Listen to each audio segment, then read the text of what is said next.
My name is Umaru Sandamadu. My guest is Alhaji Inusah Fuseni. He was a teacher, he's a lawyer, now he's a member of parliament, and he's leaving. How did you end up coming to parliament? When did you decide that, okay, let me do politics and let me go into parliament? Well, so about politics, I started quite early. From campus? No, before campus. Okay. I started politics during the time of Rawlings, when he staged his military coup. You were young then? I was younger. I had just left training college, and at that time, directive came through that we should establish zonal people's shops so that essential commodities could be distributed through the people's shops, so that people in the community could go and access the essential commodities. We used to call them essential commodities, mackerel, sugar and others from those shops. I had just completed training college, but the people of my area had tremendous confidence in me, and so they elected me as the secretary to the people's shop. Okay. That's how. So you have been in the PNDC system from those times? Yes, I started that way, and then when I went to Legon, my third year in Legon, I became the 10 secretary, president. Okay. That is a tertiary educational institution that work of NDC. Yes, I became their president. Did you do NOOCs? No, I didn't do NOOCs. Okay. Yes, I did Northern Students Union. I also became their coordinating secretary. At the time I was staying president, I was also the coordinating secretary of Northern Students Union, INSU. And then when I left Legon and went to law school, I continued with my political activity. After law school, the party formed committee. The committees, Rawlings had lost, Kufuor had come in. The party formed committees, and they put me as a secretary to the legal committee of the party. And so I went around the country defending people who had fallen foul of the law by reason of the 2000 elections that we had. I defended a lot of people. And so in 2006, I did it up to 2004, 2006. Seniwayo had come in 2000 and beginning of 2004 when they created the new constituencies. Kufuor had created about 25 or so constituencies. Okay. And you benefited in Tamale? No, I did not benefit at that time. Not you, Tamale constituencies? Yes. So Tamale Central constituencies were two. They were just Tamale Chogo constituency and Gupegu Sawajira. And so he created Tamale Central out of the two. Now, so then, when that was created, I was in court with Kokoba, challenging the authority of the president to create constituencies. We thought that was gerrymandering. Okay. But even though we were in court, in party circles where we knew that they would stand, so I was told to prepare myself to go and contest Tamale Central. So when they opened nominations, I went and filed my nomination to contest primaries. Which year was this? That was in the year 2004. Okay. And so while we were there preparing, running around for the contest, Seniwayo had crossed over from the NDC to MPP. MPP to NDC. Okay, MPP to NDC, yes. Yes, and then so he was NPP MP? He was MPP. I think he was vice chairman of the MPP. One of the chairmen, they have many chairmen. Okay, so as a regional vice chair? No, national. Yes, and he resigned from the MPP and joined NDC. And so when he joined the very day we organized his welcome at the party headquarters, in the evening I got a call from one Dr. Yahuza Gomda who said that it was important for us to reward Seniwayo his visit with a seat. A seat. And I asked him why he was calling me, because they had known that I was showing interest in it.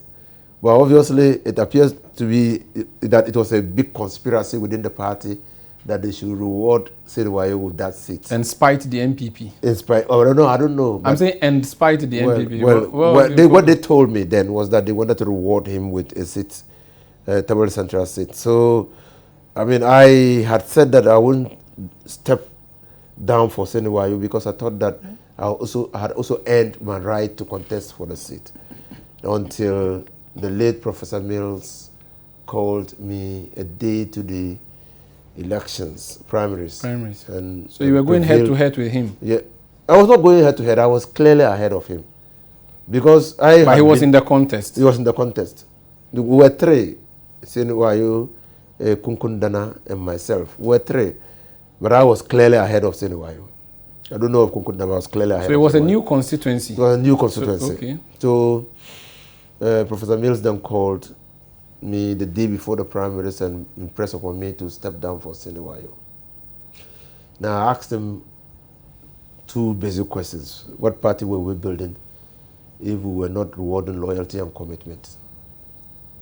And why wouldn't Seniwayo also match his time in the NDC? He only told me that, oh, Inusah, you are younger, you shouldn't be the person to end the political career of Seniwayo, and look up to me. If we win elections, we will definitely be recognized. So I said, fine. I mean, it's good to be patient. It's good to listen. I mean, so you listened and you withdrew. I listened and I withdrew. I withdrew. 2 or 3 minutes after he told me that, he called back to say that I shouldn't even go to Tamale. Wow. Apparently, he had received signal from Tamale that if I went to Tamale, I'll be compelled to contest the elections. So he said I shouldn't even go to Tamale. So I didn't go to Tamale. So you withdrew from Accra? I withdrew from Accra, and I didn't just go to Tamale, and that was all. So why you saying he became MP? MP. Then 1.5 years in his reign, he decided to cross back to the MPP. Someone you had rewarded with a seat. Yes. He left you in the cold. In the cold 1.5 years after. So why you saying he won and became the first MP for that constituency? For the Tamale Central constituency. And what happened next? And so he resigned 1.5 years into his reign. He quit. He went back to the MPP. Why? Well, I don't know. Did he? It was his decision in the first place to join NDC. It was his decision to return to the MPP. So did he literally cross the carpet in Parliament?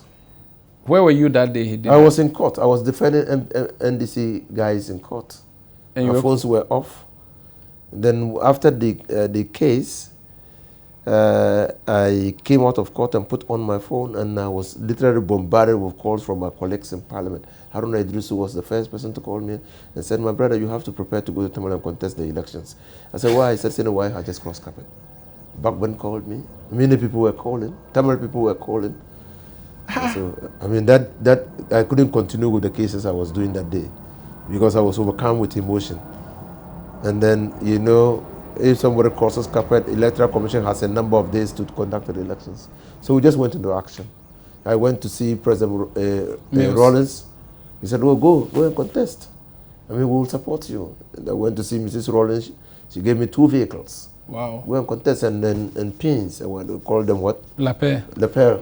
NDC pins. And I went to see Professor Mills and said, look, I'm coming to support you. Go. But NDC had to organize primaries. At this time, 8 people came to contest. 8? 7 more, including me, 8. Did it include the man who contested with you and Wayoseni?